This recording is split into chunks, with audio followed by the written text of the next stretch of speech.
Hello guys, तर आज तुमच्यासोबत मी एक न्यू लोकेशन शेअर करणार आहे विच इज ॲट पुणे.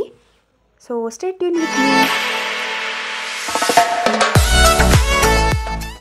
तर संत तुकाराम महाराजांना जगद्गुरू असं म्हटलं जातं आणि त्यांचं जन्म ठिकाण देहू या ठिकाणी संत तुकाराम महाराजांचा एक मठ बांधला गेलेला आहे.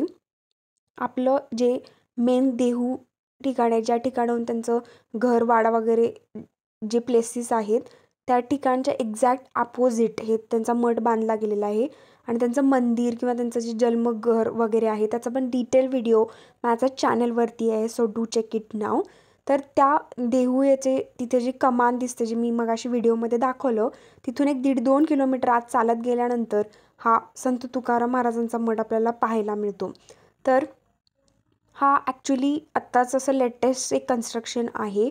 तर इथे खूप मस्त आणि खूपच छान त्यांनी संत तुकाराम महाराजांचे सगळ्या गोष्टी किंवा त्यांनी जे जे कार्य लोकांसाठी केलं त्या सगळ्या गोष्टी त्यांनी भिंतींवरती कोरीव काम करून, तसंच त्यांचे काही ज्या ओवी गीते आहेत त्यांचं सगळं त्यांनी तिथे असं संग्रह केला आहे.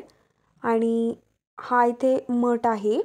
तर ते इतकं सुंदर आणि इतकं स्वच्छ असं ते प्लेस आहे. तर इथून आपण आतमध्ये गेल्यानंतर मोठी अशी सेंटरमध्ये खूप मोठी अशी संत तुकाराम महाराजांची मूर्ती आहे. खूप तर आतमध्ये तिथे शूट करण्यासाठी अलाव नव्हतं, सो मी ते नाही करू शकले. पण हे खूप मस्त बेस्ट प्लेसेस आहेत एक्सप्लोअर करण्यासाठी, जे देहू आळंदी या ठिकाणून जवळ